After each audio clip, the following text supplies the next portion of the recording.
আসসালামু আলাইকুম, আমি Nooran Hasnat and welcome everyone two graphics academy. তো আজকের এই ভিডিওতে আমরা দেখব কিভাবে গ্রিড লাইন ইউজ করে আপনি আপনার লোগোকে ডিজাইন করবেন বা কিউবিক শেপের ভিতরে বিভিন্ন লেটারকে কিভাবে ড্র করা যায়। তো আপনি যদি আমাদের এই চ্যানেলে নতুন হয়ে থাকেন অথবা আমাদের এই চ্যানেলটিকে না সাবস্ক্রাইব করে থাকেন তাহলে অবশ্যই আমাদের এই চ্যানেলটিকে সাবস্ক্রাইব করে ফেলুন এবং লোগো ডিজাইন সম্পর্কে বা আরও অন্যান্য গ্রাফিক ডিজাইন রিলেটেড ভিডিও দেখার জন্য পাশের বেল আইকনটিকে প্রেস করে দিন, যাতে করে প্রত্যেকটি নতুন ভিডিও আসার সঙ্গে সঙ্গে আপনার কাছে নোটিফিকেশনটি চলে যায়। তো ডিজাইনটি করার জন্য আমি ইলাস্ট্রেটরটাকে ওপেন করে নিয়েছি। এবার আমরা চলে যাব ক্রিয়েট নিউতে। দেন আমরা একটা 1080x1080 পিক্সেলের একটা আর্টবোর্ড ক্রিয়েট করব। তো আর্টবোর্ডটা ক্রিয়েট করা হয়ে গেলে আমরা Ctrl+0 প্রেস করে আর্টবোর্ডটাকে মিডিল করে নেব। দেন আমরা চলে যাব টুলবারে, তারপরে রেড ট্রায়াঙ্গেল টুল, এই টুলে আমরা রাইট ক্লিক করব। দেন পলিগন টুলে সিলেক্ট করে আর্টবোর্ডে এসে একটি পলিগনকে আমরা ড্র করে নেব। তারপরে এটার ফিলটাকে আমরা নান করে দিয়ে স্ট্রোকটা অন করে দেব। তারপরে এই পলিগন সিলেক্ট থাকা অবস্থায় আমরা এটাকে রোটেট করব। দেন লাইন সেগমেন্ট টুলে আমরা যাব। এই লাইন সেগমেন্ট টুল সিলেক্ট রেখে এই পলিগনের মিডিলে আমরা একটি লাইনকে ড্র করব। দেন লেফট সাইডে একটি লাইন ড্র করব। তারপর রাইট সাইড থেকে লেফট সাইডে লাইনকে আমরা ড্র করে নেব। তারপরে এই ফুল শেপটাকে আমরা সিলেক্ট করব। দেন শেপ বিল্ডার টুলে গিয়ে আমরা একটি বক্স শেপ ক্রিয়েট করে নেব। তারপরে আবার আমরা টুলবারে যাব। দেন লাইন সেগমেন্ট টুলে আমরা রাইট ক্লিক করে রেক্ট্যাঙ্গুলার গ্রিড টুল, এই টুলটাকে সিলেক্ট করে দেন লেফট ক্লিক করে আমরা এটার উইথ এবং হাইট 100 পিক্সেল রেখে নাম্বারগুলোকে 5 পিক্সেল রাখবো, মানে 5 রাখবো। দেন ওকেতে প্রেস করব। তারপরে এই গ্রিডটাকে আমরা এই শেপের সঙ্গে লেফট সাইডের শেপের সঙ্গে অ্যাডজাস্ট করব। তারপরে চলে যাব আমরা ফ্রি ট্রান্সফর্ম টুলে, লেফট ক্লিক করব। দেন আমরা ফ্রি ডিস্টর্ট এটাতে ক্লিক করব। তারপরে এই গ্রিডের ওপরের অ্যাঙ্কর ধরে অল্টার প্রেস করে নিচের দিকে ড্র্যাগ করব। তো আবার আমরা এই গ্রিডটাকে সিলেক্ট করব। দেন রাইট ক্লিক করে ট্রান্সফর্ম এটাতে ক্লিক করব। দেন রিফ্লেক্টে যাব। তারপরে এটাকে আমরা ভার্টিক্যালে রাখবো অ্যান্ড প্রিভিউটা সবসময় অন রাখবেন। প্রিভিউটা অন রেখে আমরা এটাকে কপি করে নেব। তারপরে রাইট সাইডের শেপের সঙ্গে আমরা এটাকে অ্যালাইন করে নেব। তারপরে আবার আমরা এই গ্রিডটাকে সিলেক্ট করব। দেন রাইট ক্লিক করে ট্রান্সফর্ম, তারপরে রিফ্লেক্টে যাব। দেন অ্যাঙ্গেলে সিলেক্ট করে 120 ডিগ্রি অ্যাঙ্গেলে আমরা এটাকে রোটেট করে নেব অ্যান্ড ওপরের শেপের সঙ্গে আমরা এটাকে অ্যাডজাস্ট করে নেব। তো এবার আমরা ফুল গ্রিডটাকে সিলেক্ট করব। দেন শেপ বিল্ডার টুলে যাব। তারপরে লেফট সাইডে আমরা এই লেটারটাকে ড্র করে নেব।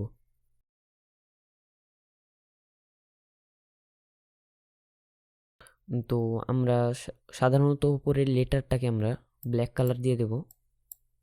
তো পরে আমরা লেটারের কালারটাকে আমরা ঠিক করতে পারি, এখন জাস্ট বোঝার জন্য আমরা এটাকে ব্ল্যাক কালার দিয়ে দেব। অ্যান্ড রাইট সাইডে আমরা এফ লেটারটাকে ড্র করব।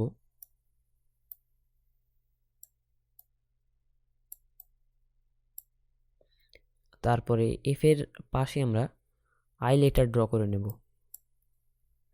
তো লেটারগুলো ড্র করা হয়ে গেলে আমরা এই লেটারের শেপগুলোকে আনগ্রুপ করব। গ্রিডের সঙ্গে যে গ্রুপ হয়ে আছে এটাকে আমরা আনগ্রুপ করে নেব।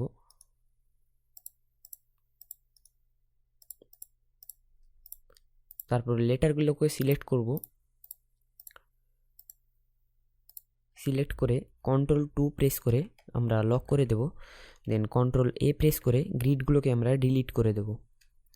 তো আবার আমরা Ctrl+2 প্রেস করে আনলক করব। দেন আমরা এই রেক্ট্যাঙ্গুলার গ্রিড টুল এটাতে আমরা রাইট ক্লিক করব। দেন লাইন সেগমেন্ট টুলে আমরা সিলেক্ট করে এই এ লেটার শেপের সঙ্গে অ্যাডজাস্ট করে একটা লাইন ক্রিয়েট করব। দেন এটাকে আমরা নিচে ড্র্যাগ করে আনবো। তারপরে আমরা এটাকে ট্রান্সফর্মে গিয়ে রিফ্লেক্ট করব। ভার্টিক্যালি সিলেক্ট রেখে এটাকে আমরা কপি করে নিলাম। তারপরে এফ অ্যান্ড আই এ লেটারের সঙ্গে আমরা এটাকে অ্যাডজাস্ট করে নেব। যেহেতু নিচের দিকে কিছু অংশ বাড়তি হয়ে আছে, তো আমরা এটাকে অ্যাডজাস্ট করব।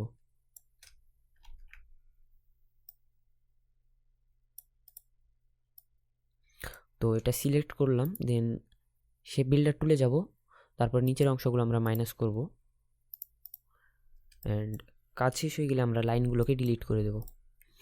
তো এবার আমরা ওপরের এ লেটারে কালার ফিল করব।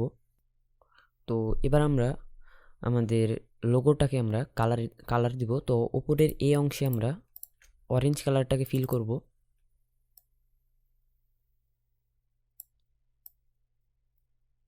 তো অরেঞ্জ কালারটাকে ওপরে ফিল করার পরে আমরা নিচের অংশেও সেম অরেঞ্জ কালারটাকে আমরা কালার পিকার দিয়ে সেম কালার দেব। তারপরে এইখানে এখানে আমরা ডাবল ক্লিক করব, দেন এই কালারটাকে আমরা একটু লাইট করে দেব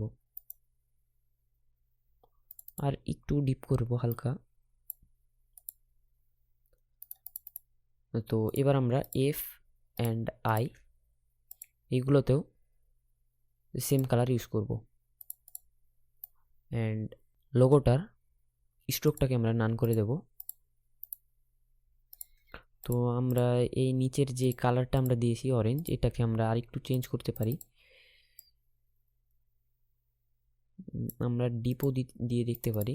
হ্যাঁ, ডিপ দিয়ে ভালো লাগছে, তো আমরা এটাকে ডিপ রাখবো, অ্যান্ড আমরা সিলেক্ট করব। তারপরে আমরা এটার স্ট্রোকটা একটু বাড়িয়ে দেখতে পারি। তো স্ট্রোকটা আমরা বাড়িয়ে দেব, দেন আমরা চলে যাব অবজেক্টে, দেন এক্সপ্যান্ড করব। সো এবার আমরা এক্সপ্যান্ড করার পরে শেপ বিল্ডার টুল দিয়ে সাইডগুলোকে আমরা ঠিক করে নেব লোগোর।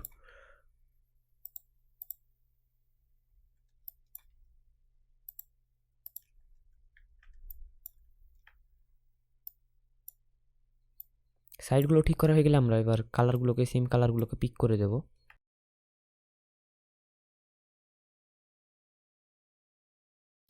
তো এবার আমরা উপরের অংশগুলোকে অ্যাডজাস্ট করব।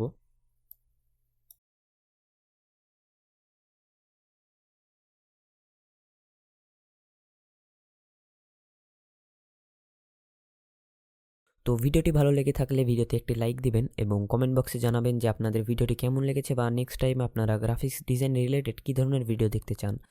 তো চ্যানেলে নতুন হয়ে থাকলে আর চ্যানেলকে যদি না সাবস্ক্রাইব করে থাকেন তাহলে অবশ্যই আমাদের এই চ্যানেলকে সাবস্ক্রাইব করে ফেলুন।